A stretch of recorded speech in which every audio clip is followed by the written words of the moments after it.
Hola, bienvenidos y bienvenidas a Rendimiento Evolutivo.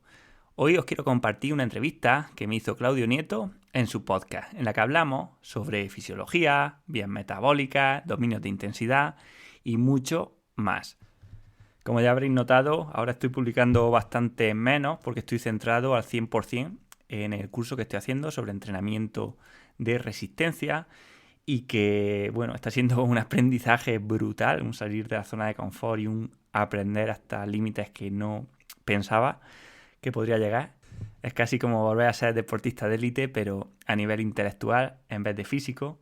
Y la verdad que es un reto brutal de salir de la zona de confort y aprender, ya os contaré. Pero que, bueno, por desgracia me deja menos tiempo para poder hacer podcast de la calidad que me gustaría. Pero espero que a partir de abril pues podamos volver a retomar un poco la dinámica del podcast porque como ya os dije pues es una cosa que me encanta, que haría gratis, bueno, de hecho hago gratis, así que espero que lo podamos mantener. Y sin más os dejo con la entrevista a Claudio Neto que se publicó en su podcast, Profe Claudio Neto, y que es un podcast que os recomiendo encarecidamente que escuchéis porque trae a gente interesantísima. Yo he escuchado prácticamente todos los episodios, algunos más de una vez. Así que, bueno, creo que está genial y para mí fue un honor volver por segunda vez al podcast de Claudio. Muy buenas, soy Claudio Nieto y este es el podcast donde comparto lo que leo y aprendo sobre salud, entrenamiento, nutrición, psicología o fisiología. Hoy quiero que entendamos las zonas de entrenamiento y su relación con la fisiología, ya que últimamente está muy de moda hablar de zona 2 para la salud y la longevidad, o también la zona 5 como zona de alta intensidad para hacer un HIIT o en el método noruego.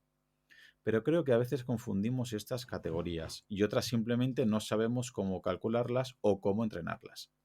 Y para ello os traigo de nuevo al gran Manu Solar Jona, el autor del podcast Ciclismo Evolutivo, ahora Rendimiento Evolutivo, y del libro La naturaleza del entrenamiento, y que estuvo aquí en el podcast con nosotros. Muy bienvenido de nuevo, mister. Muchas gracias por estar aquí de nuevo. Pues nada, un placer a ti por invitarme. La verdad que, bueno, me encanta tu podcast. He escuchado yo creo que casi todos los episodios, así que es un honor, pues bueno, repetir. Sí, la verdad es que hay muchas cosas que me gustaría hablar contigo, que la otra entrevista pues no de tiempo, ¿no? Porque es imposible. Pero algo que estoy, a ver, no te voy a decir a diario, pero sí semanalmente hablando con gente es el tema de las zonas de entrenamiento y las vías metabólicas que muchas veces confundimos, ¿no? Y hay a veces que parece que estás seguro cuando habla entre ciclistas, pero luego los corredores ya hay un poquito de ambigüedad, o también para gente que practica kayak, remo o cualquier disciplina de deportes cíclicos, puede ser a veces este exceso de información peor que les regula el entrenamiento a la baja, y me gustaría contigo llevarlo al terreno que lo pueda entender todo el mundo, y lo vamos a enlazar desde las zonas de entrenamiento con las vías metabólicas, con ejemplo de la fisiología. Así que la primera pregunta que te voy a hacer es un poco rara, ¿vale? Para que mucha gente se le caiga un mito. Me gustaría preguntarte qué no son las zonas de entrenamiento, Manu. Bueno, pues lo que no son las zonas de entrenamiento son compartimentos estancos que separan intensidades o digamos ritmos que provocan cambios diferentes en el organismo unos de otros. Sino que las zonas de entrenamiento, pues bueno, son al final unos constructos artificiales, ¿no? Unas separaciones, unos rangos que hemos hecho nosotros, como por ejemplo los cursos, ¿no? O sea, el separar a un niño que nace el 31 de diciembre y a otro que nace el 1 de enero, aunque se llevan 2 días, o sea, un día, es totalmente artificial, ¿no? Pero tenemos que hacer esas categorías para, digamos, categorizarlos de alguna forma, ¿no? Pues las zonas de entrenamiento son lo mismo. Hacemos estas categorías un poco para tratar de agrupar intensidades que, bueno, son más o menos similares entre sí a la hora luego, pues, de hacer, por ejemplo, estudios científicos o de tratar de investigar o de entender, pues, bueno, más o menos, así, a grandes rasgos, pues, en qué intensidades se ha movido un deportista, por ejemplo. Vale, o sea que entendemos que es un invento que se realiza, ¿no? Desde el entrenamiento, desde la ciencia, desde la fisiología, para poder categorizar a qué intensidad, que ahora luego veremos que eso es muy relativo, está ocurriendo un tipo de actividad física. Y lo que comentabas, el ejemplo es que es muy bueno. Muchas veces la gente dice, no, estoy en Z2, en zona 2, o estoy en Z3, y parece que ir un poquito más rápido, un poquito más lento, un poquito más intenso o menos intenso, parece que ya no están en esa zona 2, en esa zona 3, en esa zona que estén trabajando y que ya es un objetivo completamente distinto. Comentas muy bien en tu podcast que puede haber mucha más diferencia dentro de esa misma zona 2 que entre la zona 2 y por abajo la zona 1 o entre la zona 2 y la zona 3 respecto al día de nacimiento, ¿no? Es decir, hay más diferencia en un curso escolar de un alumno que nace en enero con otro alumno que nace en junio, con otro alumno que nace en diciembre, hay mucha variedad. Sobre todo lo vemos en cursos escolares pequeños, ¿no? Que suelen destacar mucho los alumnos que han nacido el primer trimestre.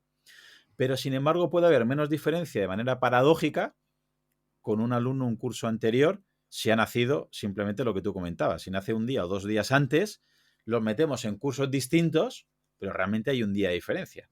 Pero los del mismo curso incluso pueden tener 364 días de diferencia. Comentas una anécdota que la mayoría de deportistas de élite han nacido en los primeros meses del año, ¿verdad? Pues sí, o sea, lo que se ve cuando tú comparas pues el número de nacimientos que hay en cada mes del año, ¿no? O sea, sabemos que hay más niños que nacen en primavera, por ejemplo, que en el resto del año. Sin embargo, en enero, que no es uno de los meses que más gente nace, pues sí que es uno de los meses, si no me acuerdo mal, creo que es el que más, que hace que haya más deportistas de élite o deportistas profesionales, ¿no? O sea, hay como una sobrerepresentación de niños, o sea, o de deportistas que nacieron en enero.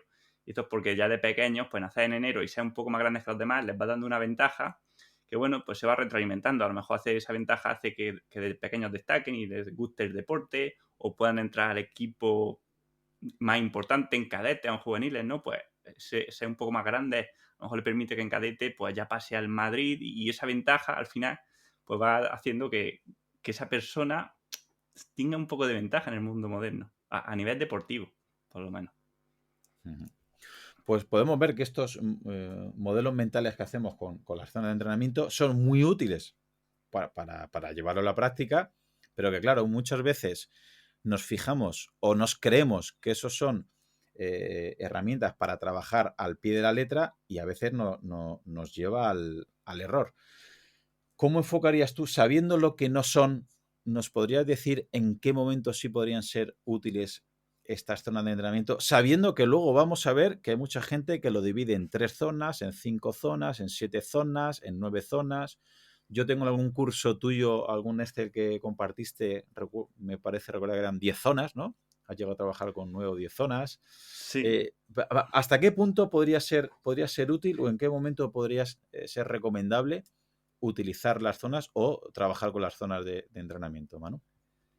Bueno, yo creo que si entendemos lo que son, ¿no? Que aquí ya nos estamos quitando la mayoría de la gente, pero si tú entiendes que esto es artificial, sí que te sirven a nivel práctico, pues bueno, para entender más rápido un poco qué estás trabajando, ¿no? Dónde te estás moviendo, en qué tipo de intensidades. O sea, cuando hablamos, por ejemplo, lo más típico de zona 2, pues sabemos más o menos a qué nos estamos, digamos, refiriendo, ¿no? Entonces, un deportista siempre que le dice, oye, trabajo de zona 2, pues bueno, un poco más arriba, un poco más abajo, pero sabes más o menos que esa intensidad que está teniendo, pues una intensidad sostenible, un ritmo de marcheta, ¿no? Un ritmo, en teoría, por debajo del primer umbral. O sea, creo que nos sirve eso a nivel práctico, pues para no tener que hablar a nivel de porcentajes, ¿no? O sea, es como un atajo, siempre sabiendo eso, ¿no?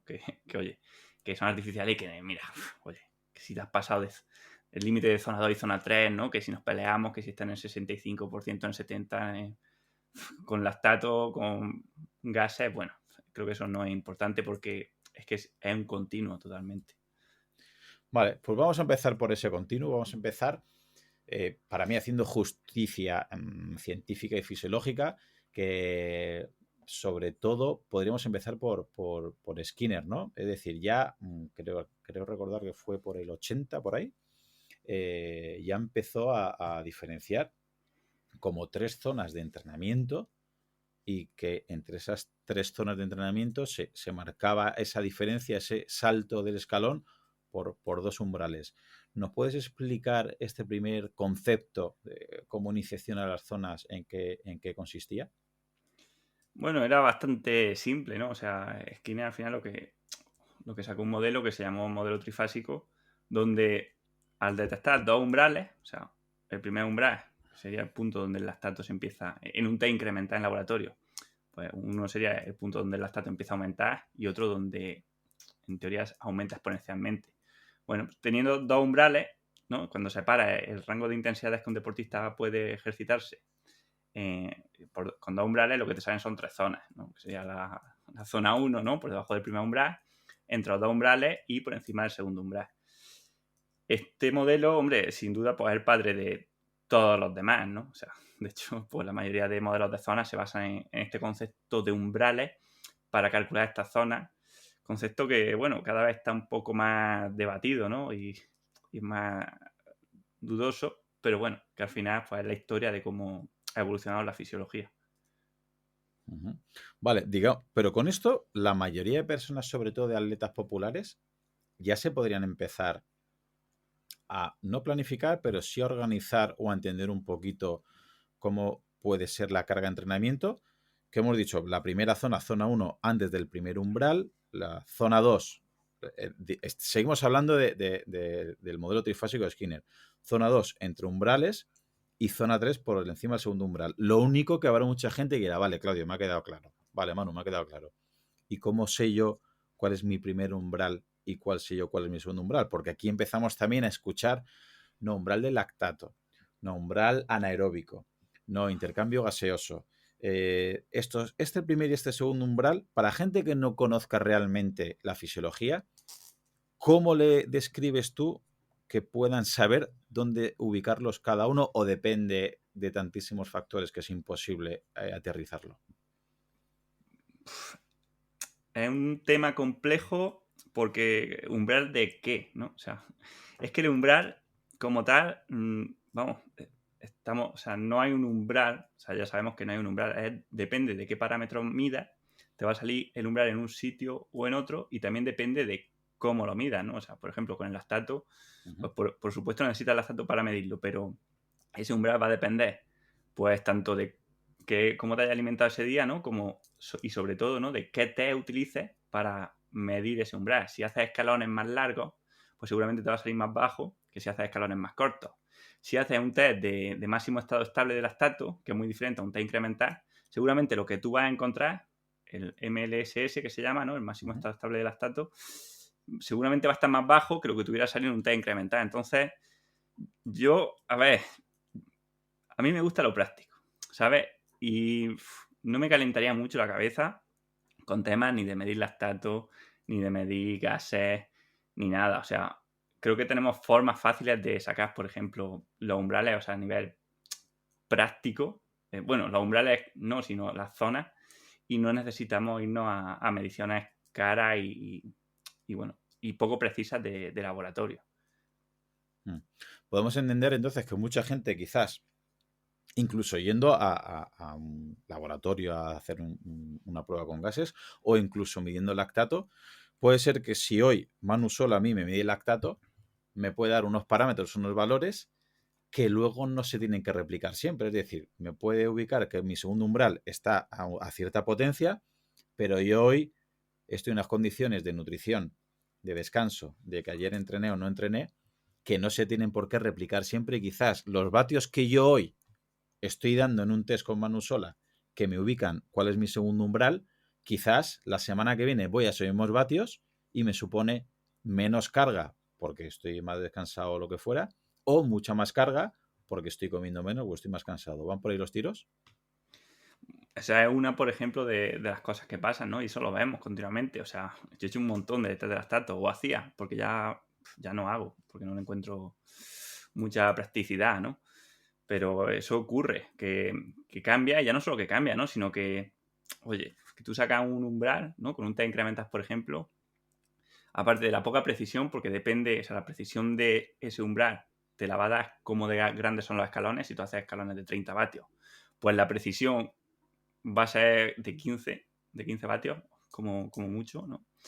Y luego, pues, claro, ¿qué significa eso, no? O sea, tú sacas un umbral, ¿no? En un test incremental y sacas un umbral yo qué sé, 300 vatios, y luego te pones a 300 vatios y a los 25 minutos ya no puedes más. O sea, ¿qué significa ese umbral, no? Entonces yo creo que es mucho más fácil, ¿no? Y podemos sacar umbrales trabajando pues a nivel práctico. O sea, hombre, en el ciclismo lo tenemos fácil, ¿no? Con la potencia. O sea, que tú puedes saber lo que sería, ¿no? El límite es entre la zona 3 y la 4, ¿no? O tu umbral, pues haciendo un test de 20 minutos y restándole un porcentaje según tablas de autores, o simplemente haciendo un test de 1 hora, ¿no? O bueno, estimándolo con la curva de potencia, ¿no? Con la fórmula de la potencia crítica o como quieras. Y sí, lo hagas como lo hagas, va a salir un poco diferente, pero bueno, más o menos te sirve para tener una guía de cómo entrenar y para tener tu zona, aunque luego lo más fácil es, yo creo que es tener anclas, o sea, trabajar en base a porcentajes de rendimientos reales, ¿no? O sea, imagínate, en carrera, ¿no? Que además me has dicho antes, oye, no hables solo de ciclismo.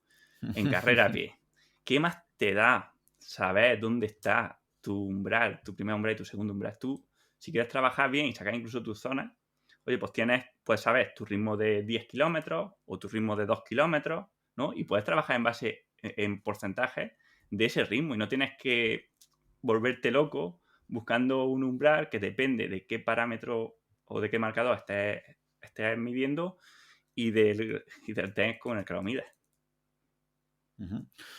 Vale, pues vamos a ir a esas zonas y enlazarlo con vía metabólica de manera más práctica para que la audiencia, ¿no? Pueda aterrizar, porque creo que son conceptos quizás difíciles para algunos porque empiezan a mezclar cosas, pero creo que como tú lo explicas, suele estar bastante claro, porque interrelacionas como hace siempre, ¿no? Al ser sistemas complejos, pues que hay que relacionar muchas cosas. Entonces me gustaría que entendiera la audiencia que vamos a hablar, por un lado, de frecuencias cardíacas, por otro lado, de tiempo límite en cada zona, por otro lado, de intensidad o de vatios, ¿no? En ciclismo, aunque ahora mismo en atletismo también ha habido una época, ¿no? Que con el stride y demás también se está utilizando los vatios, aunque creo que no ha terminado de calar tanto como en ciclismo.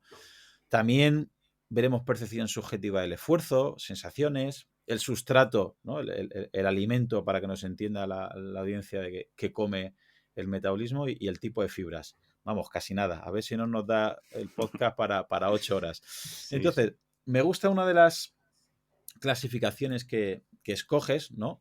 Que ya se pasan de 3 zonas a 5 dominios, ¿no?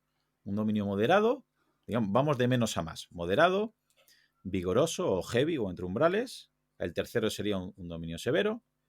El cuarto, un dominio extremo.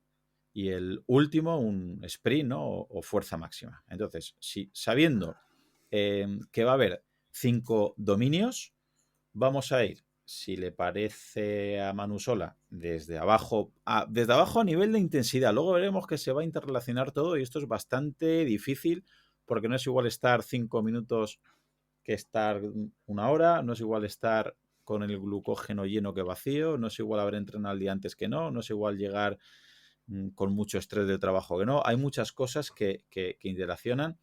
Y repito, al que le vaya gustando esto y entienda lo complicado que es todo, remitir al podcast de Manu Sola y al libro para que entendamos que somos sistemas complejos y podamos ver entre todos que muchas veces vemos afirmaciones, ¿no? Por ahí, muy reduccionistas, que dice que qué guay, qué fácil es todo, pero luego, por desgracia, la fisiología, Manu, no es así, ¿verdad? exactamente. Y más con este tema, o sea, es que estoy contigo, o sea, hay un lío. La gente tiene un lío impresionante con las zonas, con los umbrales, y en parte se debe, pues, a que hay muchos tipos, muchas clasificaciones de zonas de entrenamiento, ¿no? Y es verdad bueno, que no todo el mundo usa las mismas y eso lleva a error. Y también aquí hay mucha gente hablando, pues, en redes sociales, en un montón de sitios, que tampoco entiende bien los conceptos, ¿no? Entonces, al final, creo que hay mucho ruido, ¿no? Y esto nos lleva, pues, a no entender bien las zonas. Y a mí me pasa, y en mi podcast he tenido gente que me ha hablado con una zona, otros hablan con otras zonas, Claro. y claro, la gente se lía muchísimo, ¿no? Entonces, bueno, vamos a tratar de ir desgranándola. El concepto de los dominios de intensidad, al final, pues, es más moderno, ¿no? Entonces, parece que se está imponiendo y por eso creo que podemos utilizarlo como plantilla de base, pues, para luego ir viéndolo todo, ¿vale? Y más que si decir si hay 3 o 4 o incluso 5 dominios, ¿no? Que eso es lo de menos. es saber un poco a qué corresponde, ¿no? Y entonces, bueno, si quieres empezamos por el primero, que sería el dominio moderado. Que bueno, esto ya es la primera fuente de error, ¿no? Porque moderado parece que es el medio, ¿no? Y sin embargo, el dominio moderado sería lo que siempre hemos llamado en ciclismo la zona 1 y la zona 2, ¿vale? Del modelo de 7 zonas. O sea, eso quiere decir la zona de recuperación activa, o sea, de paseo y de calentamiento, que sería la zona 1, y la zona 2, que es la zona de fondo o de marcheta, ¿no? En la zona donde, pues bueno, hacemos las tiradas largas. Entonces, bueno, tenemos que saber que el metabolismo al final siempre es un continuo, ¿no? O sea, no hay una zona o un interruptor, como decía antes, donde, oye, aquí quemo grasa, aquí quemo hidratos, aquí quemo fosfocreatina. No, eso no existe, ¿no? Sino que va aumentando poco a poco, ¿no? Como un gradiente. Entonces, bueno, si partimos desde reposo, ¿no? Donde utilizamos tanto glucosa como ácidos grasos, ¿no? Pues bueno, conforme va aumentando la intensidad, en la zona 1 fundamentalmente, como todavía es muy suave, pues aumenta más el uso de ácidos grasos por parte del músculo, ácidos grasos que se oxidan con presencia de oxígeno en la mitocondria.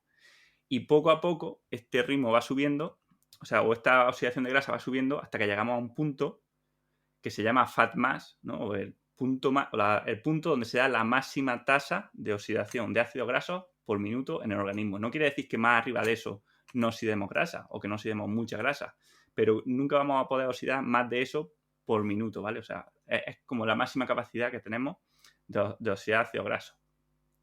Y por encima de ahí, o sea, a partir de este punto de fat mass, pues ya la potencia o digamos la intensidad que está haciendo el cuerpo tiene que provenir de una mayor oxidación de glucosa, que es una fuente o de glucógeno, que como ya sabemos, pues es más limitado, ¿no? Entonces cuando se agota, pues nos acerca más a la fatiga. Entonces el organismo intenta aumentar la tasa de oxidación de grasa y luego ya se empieza a oxidar la de glucosa. Bueno, pues cuando la de glucosa, ¿no? Cuando la tasa de oxidación de glucosa aumenta más que la cantidad o que la capacidad del músculo bueno, a todo esto habría que decir, ¿no? Que aunque lo has dicho tú en muchos podcasts, que cuando se utiliza glucosa hay un subproducto, ¿no? De la oxidación de glucosa, bueno, tanto de la oxidación como de la glucólisis, que es el lactato, ¿no? Que sería como una especie de ceniza que queda, pues bueno, tras la combustión de esta glucosa y que es un producto también que reutiliza el músculo, ¿no? O el organismo para seguir produciendo energía. Pues bueno, cuando el ritmo es bajo, ¿no? En la zona 2, esta glucosa se oxida y el lactato que se produce se reutiliza también en la misma fibra muscular, o sea, en el mismo músculo, y no sale a sangre. Pues diríamos que el paso de la zona 2 a la zona 3, o sea, del dominio moderado al dominio heavy, está en el punto en el que los niveles de lactato en sangre empiezan a aumentar. Y si empieza a aumentar el lactato en sangre es porque la mitocondria, o sea, las fibras musculares son incapaces de reutilizarlo totalmente y pues se exporta a la sangre donde va a ser utilizado pues, por el hígado con el ciclo de Cori o va a ser utilizado por el corazón o por el cerebro o incluso por otros músculos. Entonces, vale, hasta aquí sería esto, ¿no? Esta zona 2 que termina ahí, que bueno, que ya sabemos que una percepción de esfuerzo cómoda de 3, 5 en una escala de 10. Es una zona donde podemos hablar, aunque es verdad que empezamos, o sea, si en la zona 1 podemos hablar, pero sin problema, en la zona 2 hablas, pero ya notas que te cuesta, ¿no? Notas la respiración al hablar, ¿no? Esa es una buena forma de saber que estás en la zona 2. Yo, escuchando a Peter Attia, decía una vez que, entrevistando a Íñigo Samillán, creo que era, que Z2 o zona 2 era una intensidad que si alguien te llama por teléfono, tú puedes hablar con él, pero la otra persona nota que estás entrenando, no nota que estás en el sofá, y me parece una buena aplicación porque va por ahí. Déjame que haga un pequeño resumen a ver si me das el aprobado, ¿vale? En este primer dominio, el moderado, ¿vale? Incluyen la zona 1 y zona 2 clásica del ciclismo, ¿no? Que son ritmos a priori pues, de recuperación activa, suaves, de marcheta, de fondo, ¿no? De un rodaje que también se utiliza mucho en atletismo y que principalmente se utiliza grasa y también se utiliza la glucosa. Has comentado que la percepción subjetiva pues es desde 2, 3, ¿no? La recuperación activa, Z1, incluso 1 podría ser, hasta 5, ¿no? Digamos esa zona 2. Has comentado muy bien que es moderado, pero que a priori es el primer dominio, que lo tenga la gente claro, por debajo ni nada. O sea, ahora mismo Manu Sola y yo estamos en dominio moderado. Grabar el podcast es dominio moderado, para que nos entienda la gente. Y hasta zona 2 seguiríamos dentro de ese dominio, aunque, claro, la diferencia es brutal entre grabar el podcast o estar pedaleando en zona 2. Y luego lo que me quiero quedar con lo de lactato, si me das permiso, porque mucha gente esto no lo entiende, ¿no? Dice, bueno, vamos a ver. La glucosa, al final, pues se va oxidando la glucosa y la glucólisis da un producto que yo espero que ya mucha gente entienda que no es un desecho, que no es algo que hay que eliminar ni algo malo. Ya creo que final de 2023 la gente tiene claro que no es algo eliminar algo malo. Y que, primero, si tienes una buena cantidad y calidad de mitocondrias, ese lactato que está generando tus fibras rápidas se van a poder reciclar, limpiar y utilizar, ¿no? En las fibras lentas. Y segundo, cuando se empieza a acumular, cuando el lactato no puede ser, no me gusta limpiar porque parece que es algo, ¿no? Que está sucio y hay que quitar de ahí. Cuando no puedes reciclar y utilizarlo como combustible, sale a sangre, que primero, como has dicho, por el ciclo de Cori, el hígado te lo puede devolver en forma de glucosa o lo puede utilizar cualquier otro órgano. El propio cerebro es un gran consumidor de lactato. Y entonces, ahora la pregunta es, claro, para alguien que se ha hecho un test de lactato o que haya leído algo de Kilian Jornet o de algún corredor que dice, pues, entonces no me cuadra porque este corredor iba a una intensidad muy alta, pero no tenía lactato en sangre, no se estaba esforzando, o es peor corredor, o es peor ciclista. ¿Por qué el lactato se empieza a acumular más en sangre a unos mismos vatios? Es decir, ¿significa que si a Manu Sola y a mí nos hacen un mismo test de lactato a 300 vatios y Manu Sola presenta en ese test menos lactato, significa que está generando menos lactato? ¿O significa que aunque esté generando el mismo o más lactato, está reciclando y utilizando mejor ese lactato, con lo cual hay menos, entre comillas, residuo?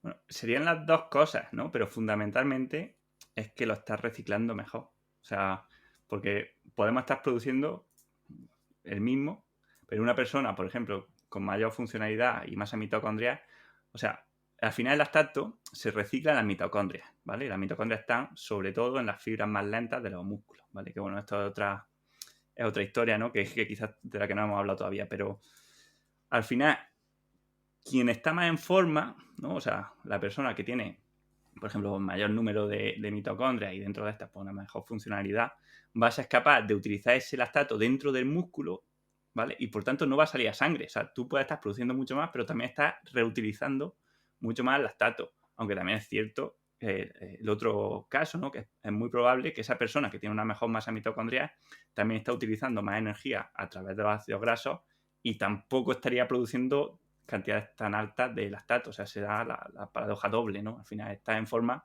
pues es lo que tiene, claro. Entonces ya podemos, es que te he tendido una trampa para que llegues aquí. Queremos, o sea, perdón, podemos entender la importancia de acumular cierta cantidad de volumen a este dominio moderado, porque mucha gente puede decir, es que a mí me gusta pedalear más fuerte, es que yo quiero ir con la grupeta el fin de semana y darme palos, es que yo llego que creo que mejoro más yendo en densidad fuerte. Y hay muchos corredores que odian correr lento, porque dicen, si mi ritmo de maratón o de media maratón o de 10K es X, ¿para qué me sirve a mí hacer tantísimo rodaje tan lento? Podemos entender o podemos explicarles que trabajar, obviamente con sentido común y siempre trabajando las otras zonas, como ahora veremos. Este dominio moderado hará que trabajemos más fibras lentas, que tengamos más masa mitocondrial, que luego hay que trabajar en intensidad, está claro, ¿vale? Pero que eso nos va a ayudar, como has comentado, primero, a utilizar más ácidos grasos y segundo, a lavar mejor el lactato cuando este surja. Pues aquí la verdad es que creo que no lo sé, si te soy sincero. O sea, creo que esta es una gran diferencia que a lo mejor puedo tener pues con gente que ha pasado por tu podcast, ¿no? O no sé, con el gran Íñigo, pero no estoy seguro, o sea, no digo que no sea así, pero tampoco estoy seguro de que por trabajar en la zona 2 vaya a trabajar las fibras lentas mejor que en la zona 3 o en la zona 4, ¿no? Porque al final lo que decíamos, que el metabolismo es un continuo, tú cuando estás trabajando, o sea, conforme va aumentando la intensidad, o si está en la zona 4, por supuesto que se van a involucrar muchas más fibras rápidas, ¿no? Va a utilizar más glucógeno, pero eso no quiere decir que las lentas no se utilicen, ¿no? Entonces, yo sí te digo la verdad, es una cosa que he pensado mucho y que no lo sé porque, o sea, al final sí que vemos también, hay muchos estudios de que, o sea, ahora está la moda de la zona 2, pero cuando estaba la moda del HIIT, pues había muchos estudios de que el HIIT mejoraba también el rendimiento en actividades de muy larga duración, ¿no? A intensidades submáximas. Así que creo que eso es una cosa que hay que personalizar en función del tiempo disponible. O sea, por supuesto, yo creo que la zona 2 es vital, o la zona 1 y la zona 2, o sea, estamos diseñados para movernos durante mucho tiempo a bajas intensidades, ¿no? Y creo que eso es lo más importante. Pero también no todo el mundo tiene tiempo de hacer muchas zona 2, ¿no? Y en esos casos creo que es, hasta cierto punto veo factible que se pueda sustituir el volumen por la intensidad, aunque siempre diciendo que lo ideal sería hacer mucho volumen y intensidad muy baja, o sea, incluso en zona 1. Yo creo que, o sea, que lo óptimo sería para alguien hacer, yo qué sé, más de 20 horas a la semana, pero eso sí, en zona 1, o sea, de actividades de caminar, de andar, de pedalear suave, ¿no? Y luego ir subiendo también, por supuesto, en el entrenamiento de zona 2 y superiores. Pero bueno, no sé si ahí, con esta respuesta te he descolocado, pero creo que No, da sí, juego también. de hecho te has adelantado a la siguiente, porque yo realmente lo veo como tú respecto al tiempo, es decir, siempre y cuando el atleta pueda acumular muchas horas, es recomendable que trabaje en este dominio más moderado, en esta zona 2. Pero claro, primero, si el atleta va a entrenar 20 horas y como el ejemplo que has dicho, ¿no? Si esas 20 horas las hace a intensidades más altas, es probable que le genere más fatiga, le genere más residuo y al final, a cabo de la semana y a cabo del mes va a entrenar menos. Y al revés, la pregunta era, vale, y para las personas, es que te has adelantado, para las personas que no tengan tanto tiempo, dice, vale, me han convencido Claudio y Manu que tengo que hacer dominio moderado, tiradas muy largas y muy suave por la masa mitocondrial, bla. Pero claro, si tienes pocas horas, puedes entrenar poca carga de entrenamiento, quizás te merece la pena sacrificar volumen y meter un poquito más de intensidad porque todo no se puede. Pero claro, lo acabas de contestar. Creo que ha quedado bastante claro. Vale, pues ya pasamos del dominio moderado al segundo dominio, al dominio vigoroso o heavy, ¿no? O entre umbrales. Aquí ya se supone que el lactato, ha salido a sangre y ya eso conlleva también los iones de hidrógeno, se empieza a acidificar un poquito el ambiente, y ya pues, empieza el buffer, sistemas tampón, y ya empieza a ser un poquito el trabajo diferente. ¿Qué diferencias habría respecto al primer dominio moderado? Respecto a la fisiología de sensaciones, de pulso, de percepción subjetiva, del sustrato que utiliza el cuerpo, tipos de fibras involucradas. ¿Qué nos puedes decir de este segundo dominio vigoroso o heavy o entre umbrales, Manu? Sí, bueno, esto es lo que otra vez hemos llamado eso, zona 3, ¿no? Entre los dos umbrales. Y bueno, como hemos dicho, la zona 2, dentro de la zona 2 se suele encasillar el fat mass, ¿no? La máxima tasa de oxidación de grasa. Entonces, a partir de ahí, la energía extra que vamos necesitando conforme vamos aumentando el ritmo viene de la glucosa, ¿no? O de la descomposición de glucógeno. Esto hace que los niveles de lactato pues tengan que subir necesariamente, ¿no? Porque al final, digamos que sobrepasamos la capacidad que tiene la mitocondria de reutilizarlo en el músculo y, como decías, sale a sangre. También pasa que las fibras más lentas pues suelen ser incapaces de seguir sosteniendo la actividad, ¿no? Porque suelen ser ya pues un ritmo alto, ¿no? Que requiere de una fuerza bastante más importante, ¿no? Respecto a lo que era el dominio moderado, ¿no? Y el uso de esta fibra rápida aumenta también en mayor medida pues esta producción de lactato, porque son fibras que tienen menos mitocondrias, ¿no? Y que por tanto, donde la energía o la glucosa empieza a aumentar lo que sería la glucólisis, que es digamos, la transformación de glucosa en energía sin presencia de oxígeno, ¿no? Entonces, claro, esto hace que se pueda producir mucha menos energía a través de una molécula de glucosa. O sea, la diferencia es bastante grande, ¿no? Y entonces eso hace que aún aumente mucho más la tasa de oxidación de glucosa, perdón, de uso de glucosa. Y esto lo que hace al final es que los niveles de lactato pues se empiecen a disparar, ¿no? Y es cuando terminaría este dominio heavy. ¿Vale? Entonces, bueno, eso, empiezan a entrar en juego las fibras más rápidas, poco a poco, ¿no? Y de forma progresiva. Y llegamos al punto donde el lactato se empieza a disparar en sangre si mantenemos la intensidad. Esta zona, pues se suele decir que tiene una percepción de esfuerzo cuando estamos frescos de un 6 o 7 sobre 10, o sea, un ritmo moderado, fuerte, que puedes hablar, pero no te apetece, o sea, puedes hablar con frases cortas. En frecuencia cardíaca, pues podríamos decir que estaría entre el 75 y el 85 o 90% de tu frecuencia cardíaca máxima. Y bueno, a partir de ahí pues ya pasaríamos al dominio severo. Vale. Entendemos que la diferencia en este dominio vigoroso entre el comienzo y el final, lo que hablamos antes, ¿no? También hay bastante diferencia, ¿o no? ¿O no habría tantísima diferencia dentro de este dominio entre el comienzo de entre umbrales o el final? Es decir, que esté más cerca del primer umbral, siempre primer umbral entre muchas comillas, hasta que esté más cerca del segundo umbral, del fin, del comienzo y el fin de este dominio, ¿habría mucha diferencia?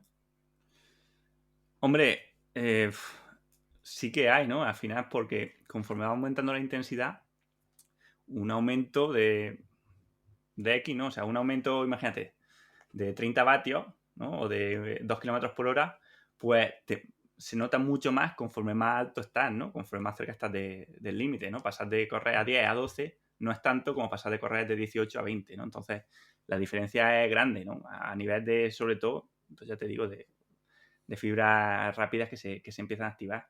Y de hecho, en este dominio moderado, o sea, perdón, dominio heavy, lo que ocurre es que ya, por ejemplo, la frecuencia cardíaca y el consumo de oxígeno no se estabilizan, sino que van aumentando todo el tiempo, ¿vale?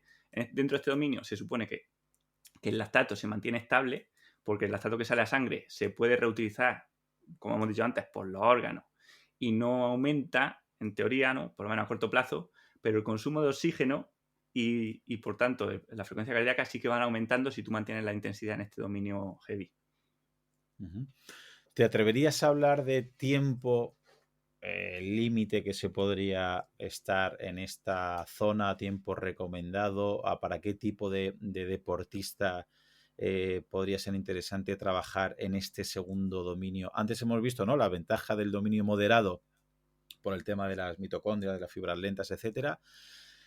¿Para qué perfil de deportista le vendría bien hacer este trabajo entre umbrales, Manu?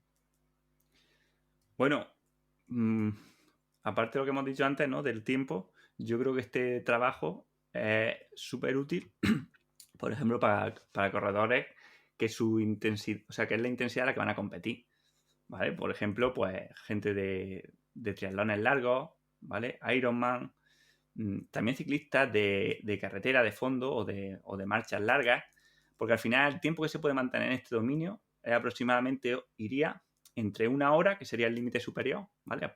Más o menos, ¿vale? De una hora a 3 horas, que sería el límite inferior, ¿vale? O sea, los esfuerzos que cuando lo haces a tope duran o pueden mantener ese tiempo, entre ese tiempo, estarían aquí, en esta zona.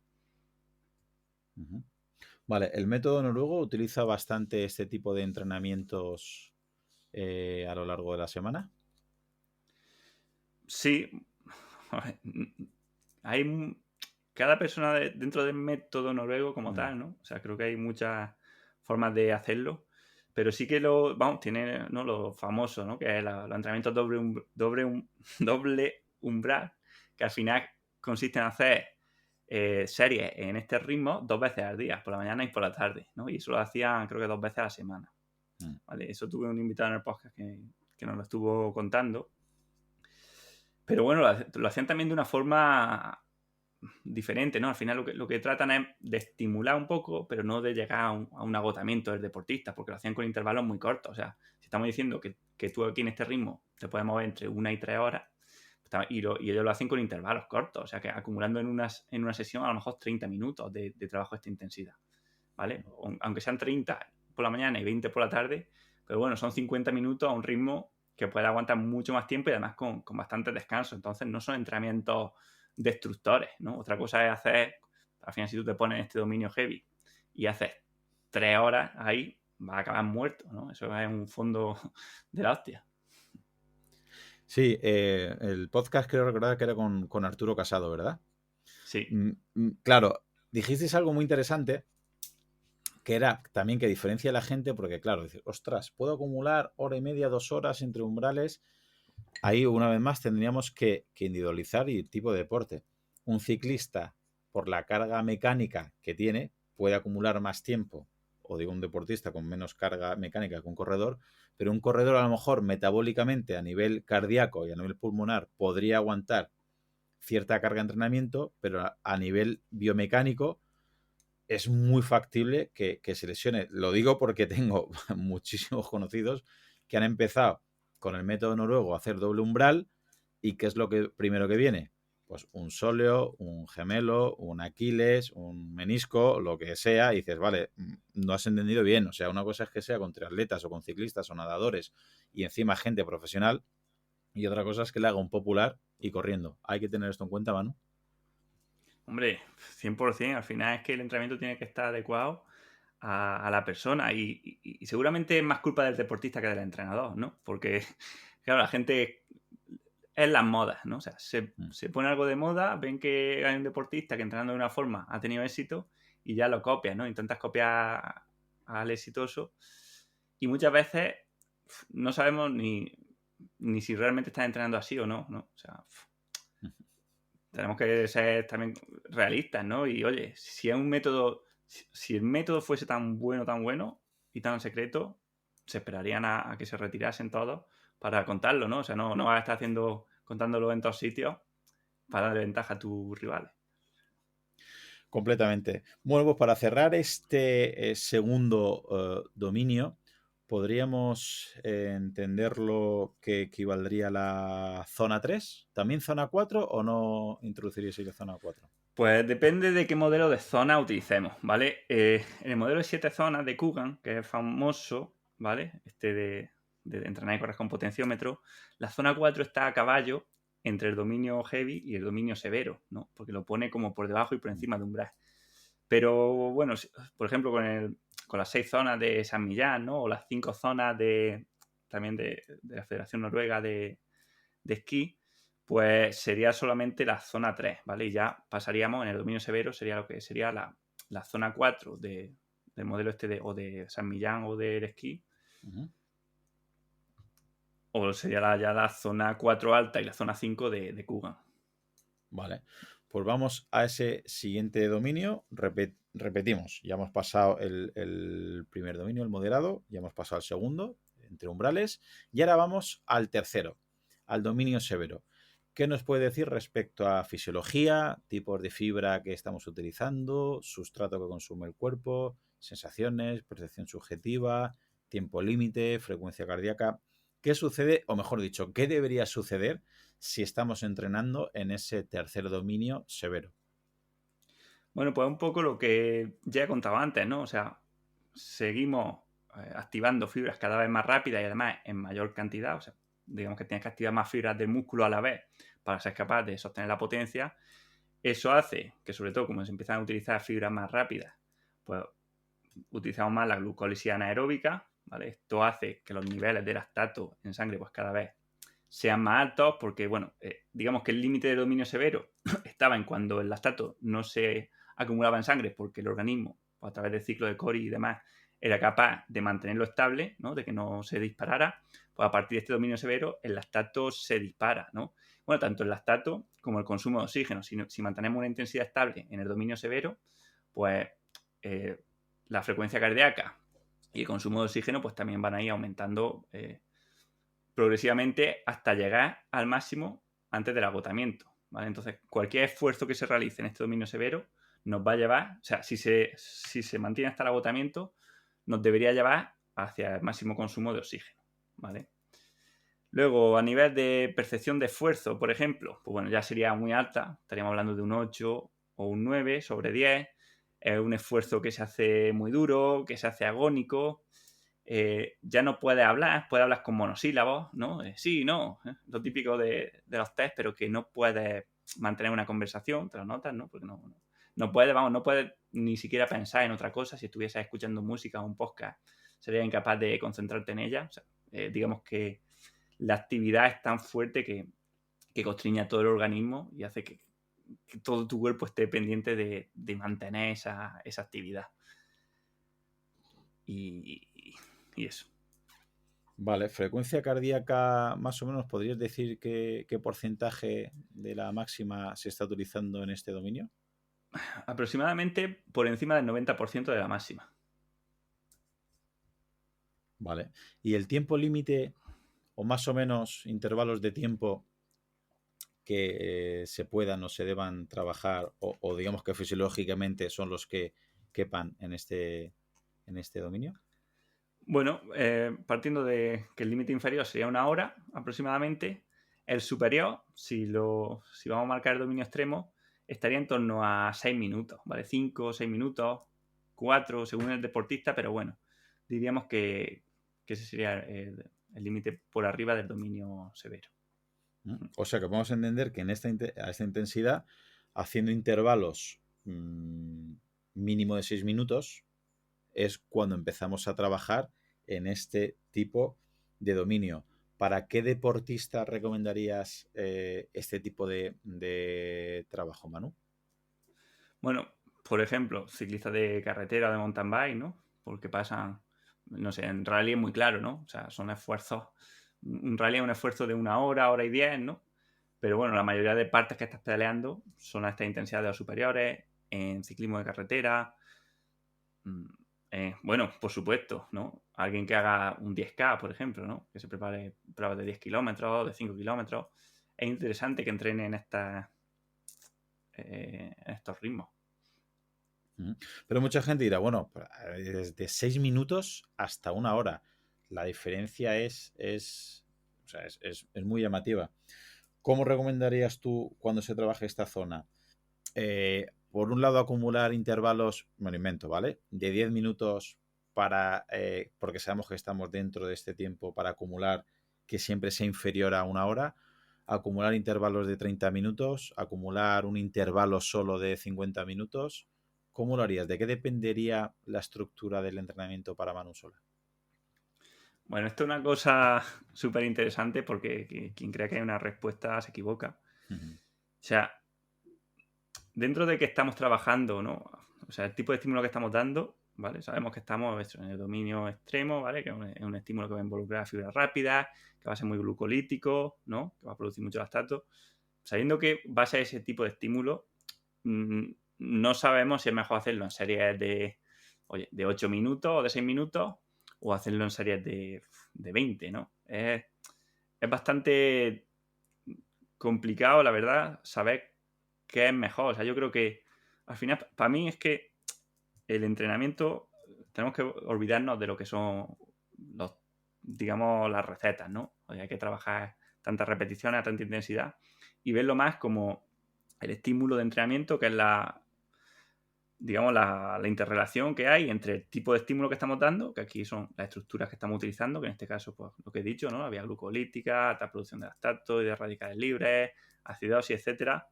Por otro lado, de la magnitud que estamos dando, y la magnitud puede hacer referencia a cuánto tiempo y a cómo de cerca de nuestro límite nos pone este entrenamiento, ¿no? Y esto lo podemos medir con la percepción de esfuerzo. Y por otro lado, la frecuencia con la que lo estimulamos. Entonces, pues bueno, mientras tú trabajas a estos ritmos, si tú controlas con la percepción de esfuerzo a qué ritmo estás o digamos, qué impacto está teniendo en tu organismo, pues dos tipos de entrenamientos pueden ser similares y tener la misma, o digamos, provocarte la misma reacción a nivel fisiológico, aunque uno sea, pues, con series de 6 minutos y otro con series de 20. Porque ya, bueno, pues podemos hablar de que, oye, pues si haces los intervalos más cortos, está claro que puedes hacerlos más intensos, ¿no? ¿Qué es mejor, hacerlos más intensos y más cortos o más largos y menos intensos? Pues es que no tenemos una respuesta, ¿eh? Y por más que la he buscado, o sea, hay muchos estudios con esto y al final no se encuentra, ¿no? Más allá de que, bueno, puede ser interesante que si tu prueba es pues un 10 kilómetros de atletismo, pues tienes que experimentar lo que se siente corriendo 10 kilómetros a tope, ¿no? O sea, porque también tiene parte de anticipación. Pero más allá de eso, creo que no podemos dar recetas. Sí, hay mucha gente que se cabrea o que se va a cabrear con esto que estás diciendo, pero yo lo apoyo completamente, porque, claro, decir, bueno, no es igual un entrenamiento de 3 series por 20 minutos que de 2 series por 30 minutos, o de 6 series por 10 minutos que 10 series por 6 minutos, está claro. Pero al final estás acumulando una hora de trabajo que a cierta intensidad, si estamos en este dominio severo, quizás para Manu Sola le vendría muy bien, me lo invento, 3 por 20 y a Claudio 10 por 6. Obviamente, las series de 20 minutos serán de intensidad cada una en proporción, en porcentaje más baja, obviamente, eso está claro. Pero hay un tipo de complejidad detrás que es casi imposible que en un libro o una persona lo diga con anticipación que es mejor en cada momento, ¿no? Yo creo que si alguien te dice que es mejor, ¿no? Como hay gente que lo dice Mm, por ahí, ¿no? Oye, es que es mejor hacer los intervalos de 3 minutos con mm, recuperaciones de 3 minutos a esta mm, potencia que hacerlos de 5, mm. pero menos vatios. O sea, si yo creo, mira, si alguien dice eso, es un charlatán. O sea, te lo digo de verdad. Te lo digo de verdad. Me da igual que se enfade. Pero es que no, o sea, que diga algún artículo, que enseñe de alguna forma que sepamos que es mejor una intensidad que otra, ¿no? ¿Y por qué? Completamente de acuerdo. Vale, pues ya hemos pasado de este dominio severo, vamos a pasar a un cuarto dominio. A un dominio, obviamente, vamos en intensidad, vamos subiendo, y ya entendemos que este dominio ya va a ser bastante fuerte, y es el dominio extremo, ¿no? Que al principio yo creo que había más o menos 3 dominios más claros: el moderado, vigoroso, heavy o entre umbrales, y el severo, que es el último que hemos explicado. Y este cuarto dominio, este dominio extremo, ya entendemos que estamos en zonas, las zonas más altas. Y fisiológicamente, dinos qué sucede ahí, Manu. Bueno, esto es lo que llamamos la zona 6, ¿no? En el modelo de 7 zonas, o sería la zona 5 en el modelo de San Millán y en el modelo noruego, que solo tiene 5 zonas, ¿no? Que es la zona más alta. Bueno, pues aquí lo que ocurre es que ya estamos por encima de la potencia teórica a la que llegaríamos al VO2 más. O sea, podríamos decir que el límite de este dominio severo sería la potencia más baja que sostenida hacia el agotamiento nos hace llegar al consumo máximo de oxígeno. Porque, o sea, como te he dicho antes, en el dominio severo, si tú haces un test de 10 minutos, al final de esos 10 minutos va a llegar al consumo máximo de oxígeno. ¿Vale? Eso es que estás en el dominio severo. Bueno, pues en el dominio extremo son esfuerzos tan cortos que no da tiempo a que tú hayas llegado al consumo máximo de oxígeno antes de que te agotes. ¿Vale? Y el agotamiento pues viene por otras vías, ¿no? Por ejemplo, a nivel energético, ya no solo, o sea, la glucólisis y la oxidación de glucosa son insuficientes para llegar a estas tasas tan altas de demanda de energía, ¿no? y de activación de fibras. Y entonces entra en juego otro combustible que sería la fosfocreatina, ¿no? Que es mucho más limitado, pero de mucha más potencia, sería como el queroseno del organismo. Y bueno, entra en juego pues para tratar de satisfacer lo que el metabolismo aeróbico y el glucolítico no son capaces de llegar, ¿no? O sea, sería como un extra, ¿no? Un turbo que damos y que se agota muy rápido, ¿no? Y esto, bueno, pues se relaciona también con niveles muy altos de acidez muscular, ¿no? Pues, bueno, por las altas producciones que ocurren de lactato y de radicales libres en el músculo. ¿Qué frecuencia cardíaca? Aquí podríamos hablar de frecuencia cardíaca, directamente es máxima o es tan... ¿Qué nos puedes Aquí decir? en estos intervalos tan cortos, o sea, estamos hablando de menos de 5 minutos, más o menos, de la Hasta, frecuencia y cardíaca el límite, entre 5 y 6 minutos hacia abajo, ¿hasta cuánto tiempo? ¿Cuál sería el límite? hasta 20-30 segundos. Vale. O sea, de 20 a 30 Sí, segundos a 5 o 6 minutos. sí, exactamente. Estos son tan cortos que la frecuencia cardíaca no es una buena guía porque nos puede servir quizás, bueno, si hacemos un intervalo un poco más largo y al final del intervalo. Pero bueno, estos intervalos, además yo siempre se lo digo a mis deportistas. O sea, me dicen, ¿no? Cuando mando un entrenamiento de capacidad, yo lo llamo capacidad anaeróbica, pero bueno, es este dominio extremo. Le digo, mira, es que si no es a tope, no estás entrenando a capacidad anaeróbica, ¿vale? Claro. O capacidad glucolítica, o llámalo como te dé la gana, ¿no? Esta zona 6. Al final, la frecuencia cardíaca aquí te sirve de poco. O sea, si ¿vale? De hecho, no te sirve. O sea, esto se entrena con la percepción de esfuerzo. O, si quieres, también con potencia o con velocidad, ¿no? Claro, si los tienes, por supuesto. Claro, o sea, lo que estás diciendo es que mucha gente todavía sigue fallando con esto, que se pone el pulsómetro pensando en llegar a esa frecuencia cardíaca, que si haces el intervalo de 5 o 6 minutos, bueno, puedes llegar, pero los primeros minutos y los primeros segundos, no sé, eso no correlaciona a lo que está pasando realmente a nivel de intensidad. Y al revés, que a veces te paras y en el intervalo de descanso tienes el pulso todavía más alto, aunque estés parado, aunque estés en reposo absoluto, el pulso medio incluso puede ser, entre comillas, parecido el intervalo de trabajo que el de descanso, porque claro, el pulso es esa deriva que va llevando no es representativa. Por eso es mucho mejor en atletismo, imagino yo, que se utiliza más ritmo, y en ciclismo que se utiliza más potenciómetro. Pero aún así, la percepción subjetiva aquí estaríamos hablando de 10, 9-10. Sí, puedes hacerlo, hombre, a lo mejor si haces intervalos de 1 minuto, bueno, puedes decir, mira, vamos a hacer los 3 primeros a un 9 y los 3 últimos a un 10, ¿no? Y bueno, y lo puedes hacer, digamos, all out, que sería pues, empezar a tope y ir reventando, o lo puedes hacer manteniendo, ¿no? Si tienes, por ejemplo, potenciómetro o velocidad, pues puedes hacerlo, digamos, manteniendo, ¿no? Si tú sabes cuántos vatios o a qué velocidad puedes correr en 1 minuto, ¿no? O cuántos vatios puedes dar en 1 minuto, pues bueno, tú puedes saber más o menos ir regulándote para hacer esos intervalos de forma que sí, que al final llegues al límite o cerca del límite, pero que no empieces sprintando a muerte, ¿no? Como un pollo sin cabeza. Uh-huh. Has dicho que un sustrato, el queroseno, ¿no? Muy beneficioso aquí es la fosfocreatina. Mucha gente dirá, creatina, fosfocreatina. ¿Tiene sentido tomar creatina, mejora la creatina en este tipo de entrenamientos, aunque sea ciclista, aunque sea corredor, aunque sea nadador, aunque sea remero? Pues es otra buena pregunta, ¿no? O sea, a ver, mejora el rendimiento. O sea, la creatina en estos tipos de esfuerzos mejora el rendimiento. Eso está comprobadísimo.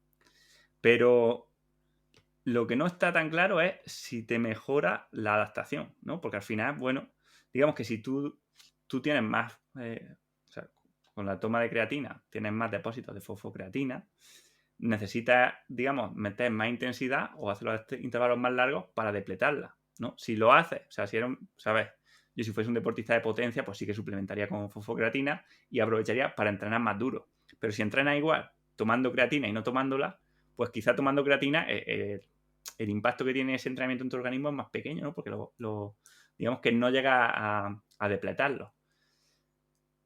Así que bueno, a nivel práctico, si eres un deportista de potencia, pues por supuesto, la creatina te va a ayudar. Y aunque nos salimos un poquito de temática, ¿y la betalanina? ¿Ocurriría algo parecido en este sentido? Que mucha gente, si la tomas y no entrenas más duro, estás tirando, ¿no?, piedras contra tu tejado. Pues si te digo la verdad, ya aquí es un tema en el que no controlo lo suficiente para decirte, para darte mi opinión. O sea, yo creo que los suplementos hay que tomarlos con cuidado y con cuentagotas, ¿no? Incluso por muy seguros que digan que son, que sí, que la creatina, que la betalanina en los estudios, o sea, está claro que son seguros, ¿no? Pero no sabemos qué impacto a largo plazo puede tener. Y más la betalanina, que al final, pues bueno, ya sabes que cuando te pasas de dosis aparecen los picores típicos estos, ¿no? La parestesia. Sí, sí. Pero luego para competición sí que parece, ¿no? Por lo que apunta toda la evidencia, pues que mejora el rendimiento en esfuerzos así cortos, ¿no? De este dominio extremo. Creo que funciona por otra vía, ¿no? Va por otra vía, ¿no? Más de tolerar la acidez, aunque ya te digo que no es que sea un experto en la betalanina. Pero bueno, yo lo tomaría para la competición. Quizá para entrenar no lo sé. Sí, lo que comentabas, ¿no? Tampona un poquito la acidez del iono de hidrógeno, el bicarbonato y la betalanina, pero hay gente que le sucede lo que tú estabas comentando, ¿no? Que a lo mejor hace un tipo de entrenamiento, me lo invento, ¿vale? Series de 2 minutos a una intensidad, y al tomar creatina y betalanina dice, oh, ahora las series las hago más cómodas. Ostras, no se trata de eso. O sea, si ya que te estás tomando eso, ¿no? Claro. Aprovecha y ves un poquito más, porque si no se ayuda, te está desadaptando o está haciendo que no mejores. Y no consiste en entrenar más cómodo. Consiste, como tú has dicho, en que vayas a un 9-10. Pero bueno, volviendo a nuestro tema, que nos liamos. Hay mucha gente que dirá, bueno, vale, has dicho para alguien de potencia, ¿no? Y si yo corro 10K, yo corro media maratón, yo soy un ciclista de fondo, yo soy una persona que hace un entrenamiento o mis competiciones son de hora y media, 2 horas, 3 horas o más. Yo no tengo necesidad de entrenar este dominio extremo, Manu. ¿Qué le podrías decir? ¿Qué beneficios tendría este tipo de entrenamiento? O te cambio la pregunta. ¿Para qué tipo de deportistas, aparte obviamente de los que compitan en este margen, ¿no? De 6 minutos o menos, un deportista que trabaje, que compita en categoría de más cantidad de tiempo de 1 hora, 2 horas, 3 horas, ¿se ve beneficiado de este tipo de entrenamiento o de dominio extremo? Hombre, yo creo que sí, ¿no? Por supuesto. Para explicar esto, creo que necesitaríamos varios episodios, ¿no? Pero diciéndolo brevemente, al final, el cuerpo siempre sostiene una intensidad gracias a la sinergia entre sus partes, ¿no? Y dentro de estas sinergias, pues hay zonas, ¿no? O hay, digamos, funciones, pues por ejemplo, eso, la capacidad de tolerar la acidez, ¿no? O de eliminar incluso, pues, esto que se potencia o que se mejora más a través de este trabajo en estas zonas 6 o en este dominio extremo.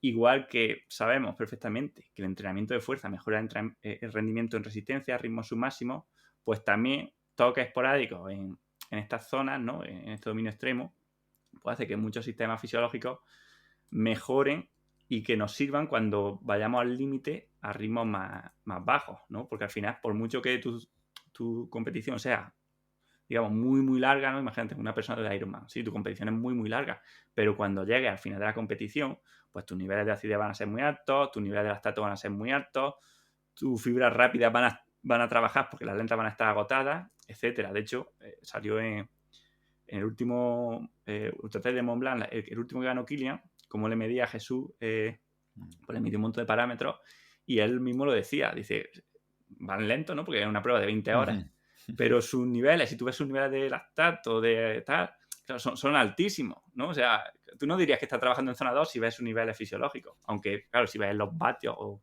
el pulso al que va, sí que dirías que está en zona 2, ¿no? Entonces, es por eso, ¿no? Porque al final es una sinergia, entonces esto hay que trabajarlo y por otro lado, por la ley de los rendimientos decrecientes, que es que si tú, aunque tú seas alguien de Ironman, tú estimulas siempre, siempre, siempre metabolismo aeróbico, siempre fibras lentas.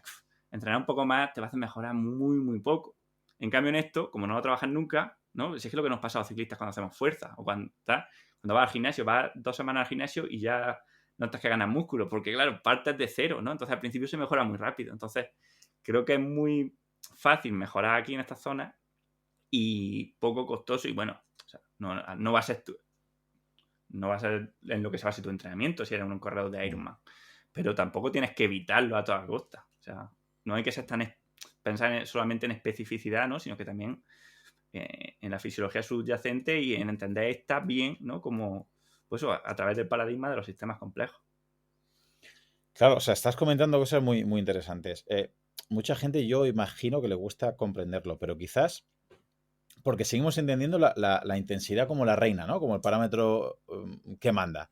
Yo voy a X vatios, o yo voy me alimento a 200 vatios, o yo voy a 5 minutos el kilómetro. Y eso para mí es segundo dominio vigoroso, o heavy o umbral, lo que hemos visto. Pero comentas que eso es durante un tiempo y unas condiciones. Si seguimos, quizás, aunque desde fuera la carga externa sea de dominio vigoroso, porque voy a 200 vatios o voy a 5 minutos el kilómetro, me empiezo a vaciar, empieza a subir la temperatura, me empiezo a deshidratar, me empiezo a quedar sin glucógeno, empieza a haber ciertas cosas y a lo mejor internamente, que antes también era un dominio vigoroso, empieza a ser un dominio severo. Y por dentro empiezan a ocurrir cosas que digo, ostras, mi percepción subjetiva ha empeorado. Sigo a 200 vatios o sigo a 5 minutos el kilómetro, pero ya no tengo la sensación que tenía cuando era dominio vigoroso. Y si seguimos, puede pasar fisiológicamente cosas internas que se parecen más a un dominio extremo, aunque la carga externa sigan siendo 200 vatios o sigan siendo 5 minutos al kilómetro. ¿Esto es así, Manu? ¿O siempre vigoroso es un ritmo, dominio severo es otro ritmo, extremo es otro ritmo? No, por supuesto que pasa y de hecho lo quiero poner con ejemplos prácticos porque al final, todas estas cosas, o sea, las cosas que explicamos cuando hablamos de sistemas complejos, a mí lo que más me gusta de todo, es que son cosas que tú sientes en la práctica. Porque estos modelos de zonas, de umbrales, tal, luego en la realidad no te das cuenta, no lo notas, no parece que sea algo aplicable, pero esto sí, o sea, cualquier ciclista, cualquier corredor, no sé, alguien que haya hecho una maratón, aunque tú mantienes el ritmo en la maratón, tú en los últimos 3 kilómetros, los últimos 5 kilómetros de la maratón, tu percepción de esfuerzo es altísima. Tú no sientes que vas a un ritmo de zona 3, ¿no? Ni de rodaje, ni mucho menos. Tú sientes que vas a tope. Tu percepción de esfuerzo es máxima, te estás esforzando lo más fuerte que puedes e incluso tu respiración es fortísima. O sea, no corresponde, lo que está pasando dentro de tu cuerpo no corresponde ni de coña, ¿no? Con el dominio heavy, sino que está, pues, en el dominio severo. Bueno, pues al final es que es esto, ¿no? O sea, claro, al final la intensidad, ¿no? Que es como siempre se ha estudiado al organismo en la ciencia del deporte, pues es una dimensión de lo que ocurre en el organismo, ¿no? Cuando nos ejercitamos. Pero es que hay muchas dimensiones, hay muchas más dimensiones, ¿no? Está la duración, está la transitoriedad, ¿no? O sea, cómo cambia con el paso del tiempo, la histéresis, ¿no? Cómo cambia en función de qué ha hecho previamente, la variabilidad interpersonal, cómo influye el objetivo que tú tienes, ¿no? El objetivo de la motivación, el ambiente, la temperatura, la nutrición. O sea, es como que hay muchas dimensiones y nosotros siempre vemos solamente uno, ¿no? Como si fuéramos dibujos de los Simpsons, que son en 2D. Pero claro, el mundo no son 2 dimensiones, ¿no? Son más dimensiones. Y si solo ves una o dos, pues te estás perdiendo información. Y eso yo creo que es el problema que ha tenido históricamente la fisiología del ejercicio y todos estos modelos. Todos los que hemos hablado hasta ahora se basan en lo mismo, ¿no? En qué pasa cuando aumenta la intensidad. Pero claro, esto solamente ocurre en los test de laboratorio, ¿no? En el mundo real siempre pasa el tiempo, pasan cosas, vienes de hacer un esfuerzo máximo, ¿no? Entonces una intensidad ahí casi nunca significa nada, ¿no? Porque es que, oye, depende de todo lo demás. Sí, este podcast lo hago sobre todo porque, ya te digo, tengo amigos y compañeros que me da pena porque van mirando el Garmin, van mirando el potenciómetro y piensan que eso es lo que manda. Y a veces dicen, ostras, Claudio, no lo entiendo, ¿no? Y eso equivalente, eso equiva a tanto. Digo, bueno, una cosa es lo que marca la potencia y otra cosa, dice, pero es que no te lo vas a creer porque daba 200 vatios, pero por dentro estaba quemado, estaba asfixiado. Digo, pero ¿por qué no me lo voy a creer? Porque son pocos vatios, digo, no, esa es la carga externa, o sea, eso es lo que tú podías generar, pero habría que abrir por dentro y ver lo que el nivel de hidratación, de glucógeno, de acidez, de temperatura, las horas en la bici, el dolor de cuello, el dolor de lumbares, lo que está sucediendo dentro de tu cuerpo y que en un curso que tienes en MSA comentas que si el Garmin o cualquier marca pudiera interpretar todos los valores que puede interpretar la fisiología, el cuerpo humano, costaría, ¿no?, miles de euros, porque nos fijamos mucho del HRV, que está súper bien, del pulso, que está súper bien, del lactato, que está súper bien, de los vatios, que está súper bien, del ritmo, que está súper bien. Pero tú comentas, claro, si te duele una muela, eso no te lo detecta ningún aparato. Si estás divorciándote, eso no lo detecta ningún aparato. Si llevas 4 días durmiendo mal, eso, que muchos dirán, sí, el HRV te baja, el pulso te sube, sí, ya, pero durante el entrenamiento, todo eso o una preocupación no influye tanto como la percepción subjetiva y las sensaciones. ¿Hasta qué punto tú crees que deberíamos valorar más nuestras sensaciones y nuestra percepción subjetiva precisamente para todo esto y para que no nos confunda tanto ruido, Manu? Bueno, pues la verdad que hasta toda, ¿no? Porque al final esta inteligencia biológica es la que nos separa de las máquinas, ¿no? O sea, si fuésemos solo parámetros, seríamos una máquina, ¿no? Si tú pudieses saber cómo entrenar a alguien y cómo reaccionar a las cosas en función de mi variabilidad de frecuencia cardíaca o de mis niveles de glucosa, pues podría, digamos, predecir el comportamiento de las personas y decir, esta persona va a hacer esto, va a hacer lo otro, bueno, la voy a meter en la cárcel porque creo que no se va a comportar bien, ¿no? Y daríamos el premio antes de empezar, ¿no? Entonces, esta inteligencia biológica no solamente, por tanto, es que es importante, ¿no?, a nivel de individuo, sino que es mucho más completa que cualquier métrica aislada que midamos, porque al final todo lo que tenemos son gadgets que miden pues, el estado de un parámetro del organismo, pero es que un parámetro no dice nada, ¿no? Porque tú todo lo que haces, o sea, lo haces por la interacción, ¿no? Por la sinergia entre todas partes de tu organismo, ¿no? Y como sabemos que somos sistemas complejos, pues nuestros organismos pueden compensar el daño en unas partes con la activación de otras, ¿no? Con compensaciones por otras y al revés, ¿no? Entonces, que tú sepas a veces, yo qué sé, tus niveles de lactato durante el ejercicio, ¿no? O de glucosa, no te quieren decir nada, ¿no? Porque si tú tienes ese día el lactato más alto, pero luego aguantas más tiempo el esfuerzo, ¿no? Pues bueno, a lo mejor lo tienes más alto porque ese día, pues, estabas mejor alimentado, has comido más glucosa, o al revés, o estás malo, o estás enfermo, o lo que sea. Bueno, no te dice mucho, ¿no? Está claro que los datos, o sea, que los gadgets son buenos si los unes con tener esta capacidad de conocerte a ti mismo, ¿no? Porque al final, pues es lo que determina el rendimiento. O sea, yo siempre digo, oye, tú te agotas, ¿no? Y dejas de pedalear o te quedas en una carrera o bajas el ritmo cuando tu percepción de esfuerzo es de 10. O sea, cuando no puedes soportar más el dolor. Y esto es así independientemente del pulso, del lactato, del consumo de oxígeno o de cualquier parámetro que esté dentro de tu organismo, ¿no? O sea, lo que importa no es el parámetro en sí, sino la interacción de todos ellos, ¿no? Lo que pasa en el conjunto. Y lo que pasa en el conjunto podemos tener formas de saberlo y son esto, a través de nuestras sensaciones y que nuestros tatarabuelos siempre han conocido tan bien y les ha permitido prosperar en el mundo y que nosotros ahora pues tenemos callados pues, porque vivimos en entornos neutros térmicamente, ¿no? Donde si nos duele algo tomamos ibuprofeno, paracetamol, donde o sea, no dejamos que se desarrolle, ¿no?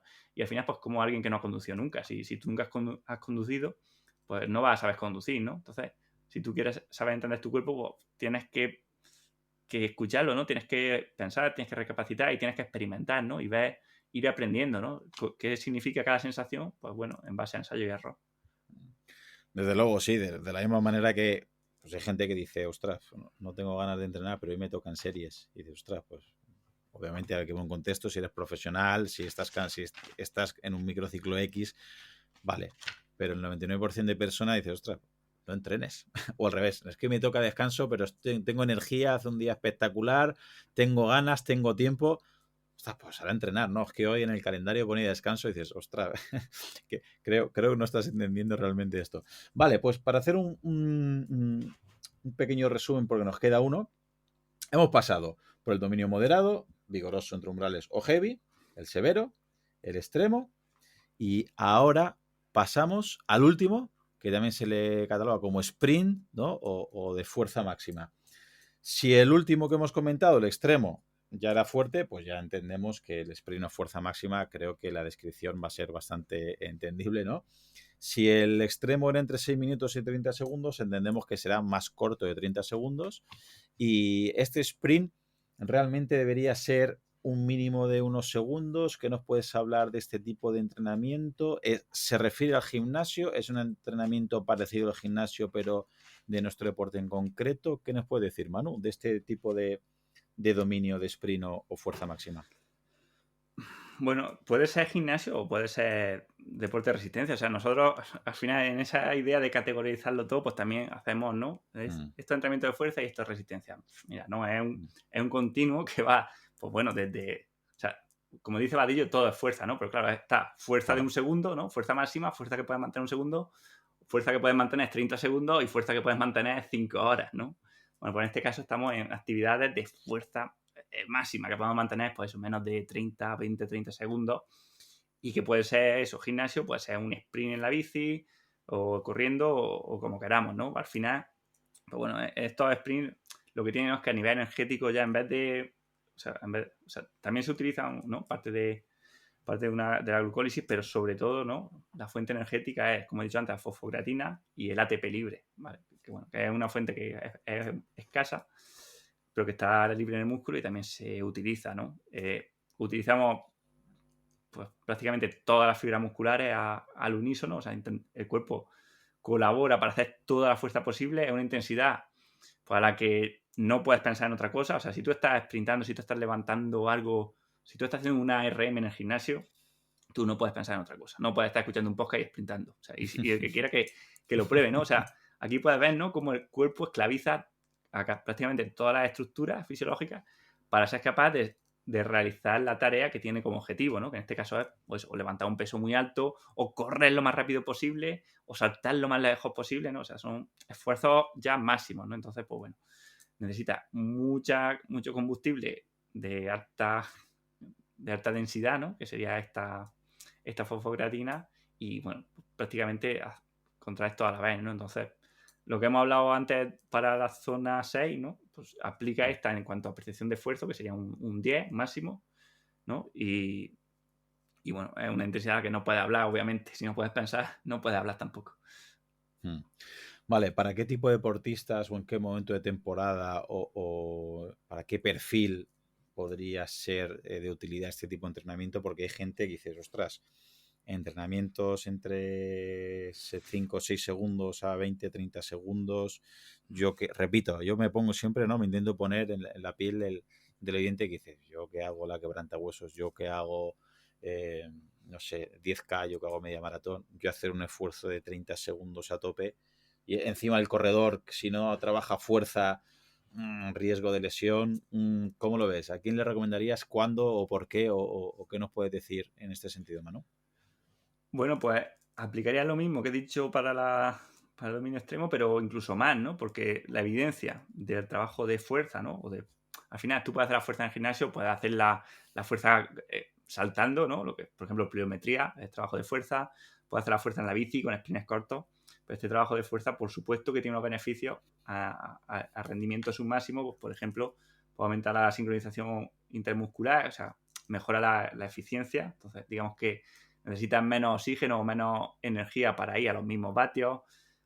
Hace que ahorres fibras musculares, porque al tener más fuerza, puedes trabajar un porcentaje, digamos, submáximo de esta fuerza máxima. Pues si tu fuerza máxima aumenta, ¿no?, si ese techo aumenta, pues cuando vas a los mismos vatios estás a un porcentaje más bajo, ¿no? Entonces puedes hacerlo involucrando en la contracción a menos fibras musculares. Entonces, por tanto, pues bueno, vas a ir ahorrándolas dentro de lo posible, ¿no? Entonces, bueno, hay un montón de factores que hacen que esto mejore el rendimiento de resistencia, y incluso una persona que haga Ironman debería entrenar la fuerza. Lo que sí que, pues, se suele hacer periodizando, ¿no? Hay periodos de la temporada donde te puedes permitir meter mucho más trabajo de esta fuerza porque no va a afectar tanto al entrenamiento de resistencia, y luego otros periodos de la temporada donde lo que buscas es mantener las ganancias que conseguiste en el periodo de carga, para centrarte más en esos momentos ya en trabajar zonas más bajas.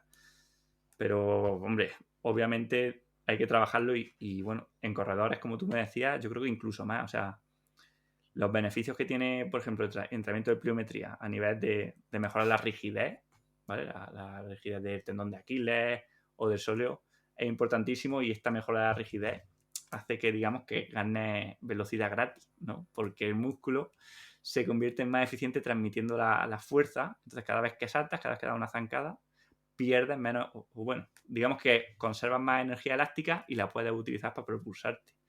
Entonces, bueno, creo que la evidencia en esta zona es clara.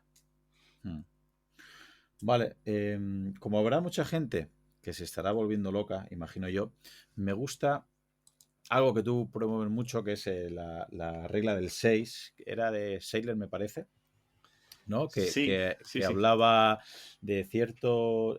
Una regla para que podamos entender un poquito dónde hay ciertos hitos que precisamente respecto a los dominios podemos ver que se parecen, que los podemos ubicar en estos dominios más o menos.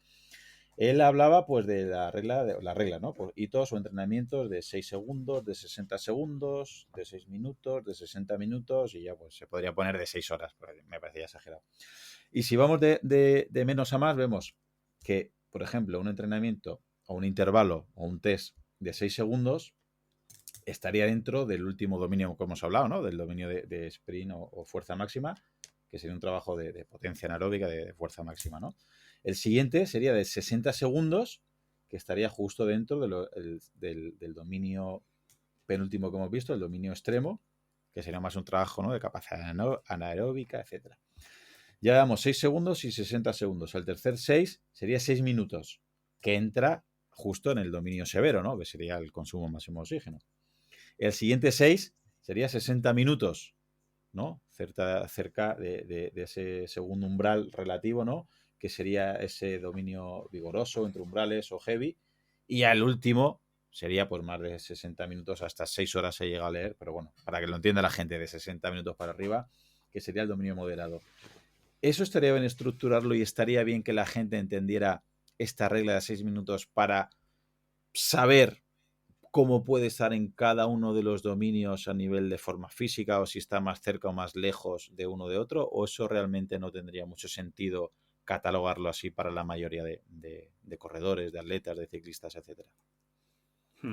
Bueno, sí, claro que sí. O sea, esto pues tú lo sabes bien, ¿no? Porque es lo que hablamos en el curso, pero al final tú puedes, digamos, testar esas duraciones para saber cómo de fuerte eres en cada una de ellas, ¿no? Y cuál progresa más y cuál progresa menos y cuáles son tus puntos fuertes y tus puntos débiles, pues, respecto a un promedio de deportistas, ¿no?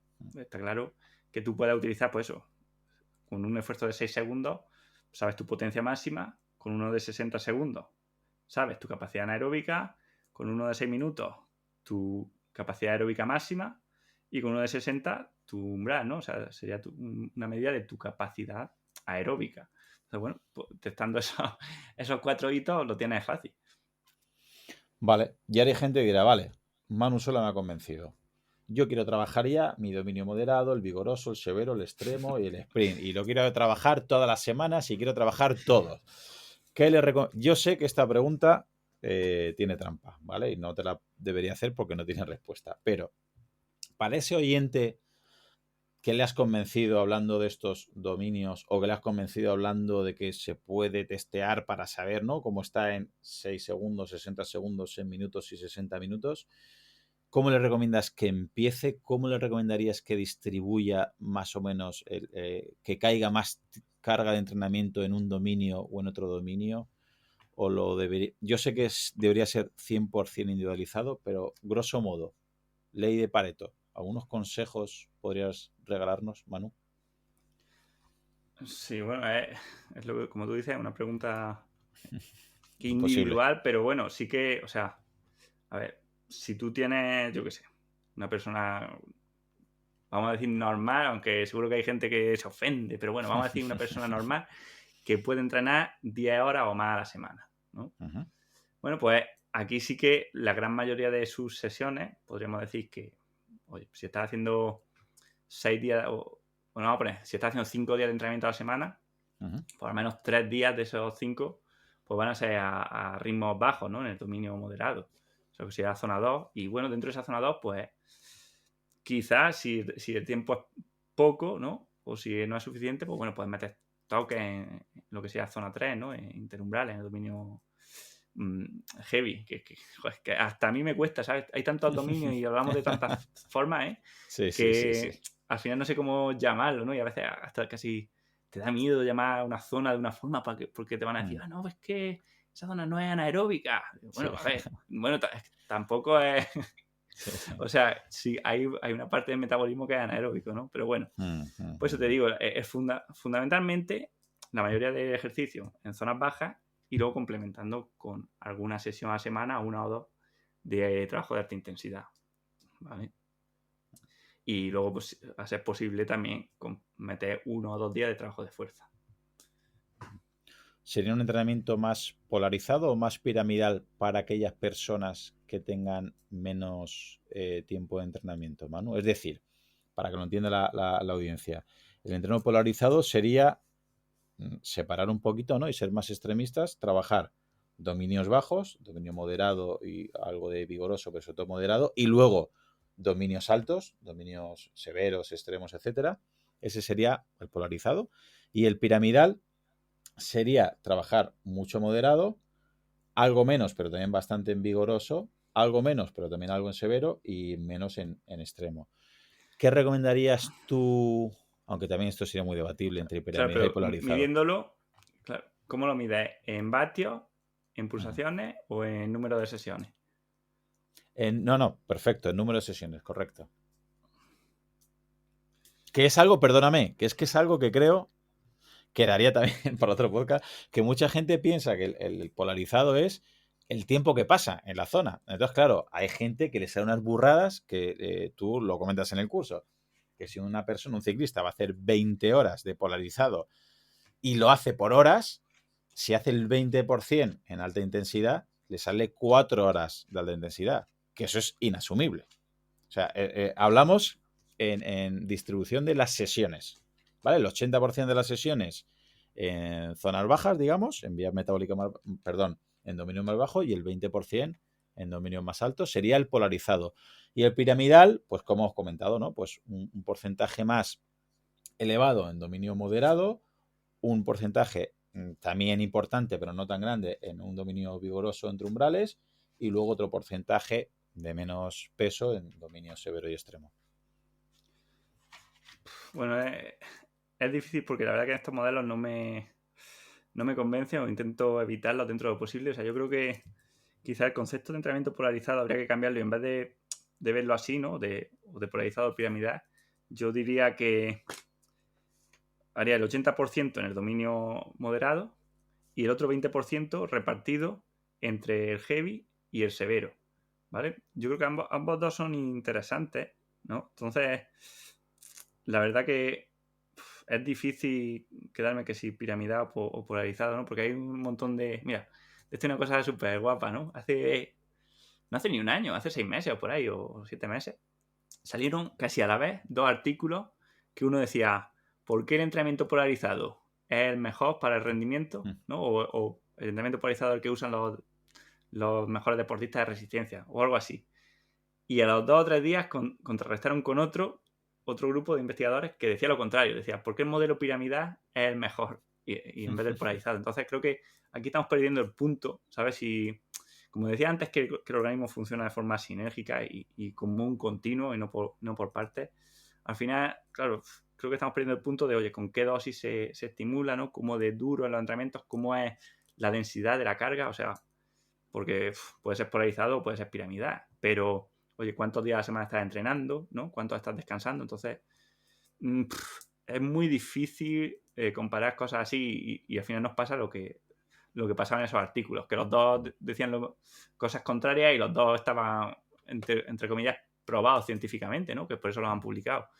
Así que, bueno, no me preocuparía mucho de eso, pero sí que el 80% de las sesiones creo deberían ser baja intensidad, ¿no? O sea, al final, si es que es más simple que todo esto, si es que es, oye, es la intensidad con la que evolucionamos, ¿no? O, digamos, la intensidad que más realizamos durante nuestra vida, ¿no? Y nuestros cuerpos están muy bien adaptados a trabajar durante mucho tiempo a ritmos bajos, pero sin embargo, pues no evolucionamos para pasar mucho tiempo pues haciendo series, ¿no? A consumo máximo de oxígeno, corriendo a ritmos altos, porque la naturaleza no tenía eso ninguna ventaja para nosotros. O sea, no somos rápidos, no somos fuertes, no somos ágiles, ¿no? O sea, nuestra forma de cazar era moviéndonos mucho, ¿no? O por caza por persistencia, o buscando carroña, o buscando plantas, ¿no? O sea, lo que es la recolección. Entonces, tiene todo el sentido del mundo pensar que nuestro organismo no está adaptado a hacer mucha alta intensidad porque nunca le hizo falta, ¿no? O porque nunca fue la estrategia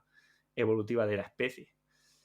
Entonces, por eso yo creo que bueno, seguramente la gente se pasa, ¿no? Cuando hacen esos trabajos, igual que en el gimnasio, cuando van al gimnasio, pues mucha gente se pasa con la hipertrofia si lo que buscan es salud, ¿no? O sea, una cosa es ser funcional y potente y fuerte y otra cosa es tener unos músculos grandísimos. Muy bien, Manu. Muchísimas gracias por intentar responder estas preguntas tan complejas. Si hay alguien que piensa que esto es complejo, que está en lo cierto, ¿dónde puede encontrar más información al respecto? Porque aquí has podido comentar quizás el 0,5% de todo lo que sabes y de toda la fisiología.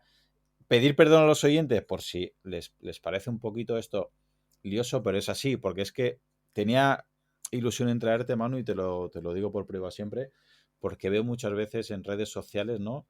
Reduccionismos del tema de las vías metabólicas, de las zonas, que bueno, que no pasa nada, pero veo incluso en mi entorno que hay gente que le hace más mal que bien. por eso me hace ilusión traerte para que expliques lo complejo que es todo, ¿cierto? Y para aquellas personas que quieran profundizar, porque dicen, bueno, vale, no me han aclarado mucho, pero ya tengo muchas más dudas que Que antes. antes. Pues para mí ya sería un exitazo. No sé para ti, pero para mí sería un exitazo que digan, vale, ya por lo menos dudo si estoy en Z2, si no Z2, si es lo que debo entrenar o no. ¿Dónde pueden encontrar más contenidos en cursos que hagas tú, en tu blog, en tu libro? Cuéntanos, hazte publicidad, Manu. Pues mira, fundamentalmente, ahora vamos a sacar, más justo relacionado con esto, voy a sacar un curso de entrenamiento directamente. Se llama el curso de experto en entrenamiento de resistencia y complejidad. Y bueno, ahí voy a intentar pues unir toda esta idea, ¿no? Todas las cosas que hemos ido viendo en cursos, en el libro, ¿no? Llevarlo a la práctica. Y bueno, pues formar entrenadores, ¿no? También voy a poder contar con otros profesionales de otras áreas que creo que pueden complementar lo que yo digo, ¿no? O sea, estará Frederic Sabater, que te recomiendo encarecidamente que puedas hablar con él, ¿no? Que sabe un montonazo de fisiología o de trail. Vendrá Jesús Álvarez, que también lo has tenido tú entrevistado. Vendrá Uso de Ochoa para la parte de psicología. Entonces, bueno, la idea es dar una formación a entrenadores que sea más o menos como una asignatura de universidad, pero bueno, claro, voy a intentar pues aprovechar estas ideas nuevas que he ido aprendiendo, ¿no? Pues juntando pues biología, sistemas complejos, ¿no? Con lo que ya sabía del entrenamiento. Y bueno, voy a intentar hacerlo lo mejor posible, así que ahí pueden apuntarse si quieren. O sea, empezamos el día 2 de diciembre, dejaremos a lo mejor unos días más para que se apunten, porque no sé cuándo lo vas a sacar esto tampoco. Pero bueno, si alguien quiere aprender mucho, pues ahí puede hacerlo. Muy bien, pues Manu, agradecerte que te hayas pasado por el podcast. Espero que no te hayas sentido muy agobiado con estas preguntas sin respuesta y ojalá puedas venir por el podcast una tercera vez. Pues ojalá, no me ha encantado hablar contigo, desde luego, y bueno, se me ha hecho corta. Bueno, pues 1 hora y media intentando hablar de zonas, de vías metabólicas, de dominios y creo que por lo menos vamos a hacer que haya más dudas que certezas en mucha parte de la audiencia, que para mí, repito, no sé para ti, pero para mí es un éxito porque significa que la gente empieza a entender cosas, a replantearse cosas y encarecidamente recomiendo tu libro, La naturaleza del entrenamiento, tu podcast, recomiendo tus cursos porque lo digo abiertamente, no tengo ningún tipo de reparo en decirlo.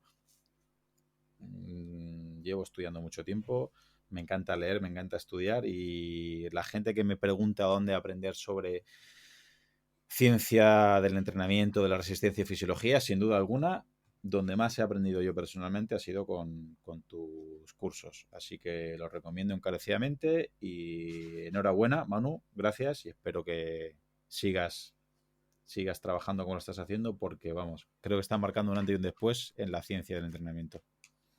Pues muchas gracias, Claudio. Y una cosa que al final es una cosa de doble dirección. Esta tarde, digo, voy a repasar un poco, ¿no? Estos temas y he cogido y me he puesto un podcast tuyo con Adrián Castillo. Y me lo he estado escuchando, lo he disfrutado un montón. Y al final digo, mira, ¿dónde aprendo yo? En el podcast de Claudio Nieto. Pues que un tío como tú aprenda con mi podcast ya es mi premio. Te mando un abrazo muy fuerte, Manu. Venga, pues nada, otro para ti.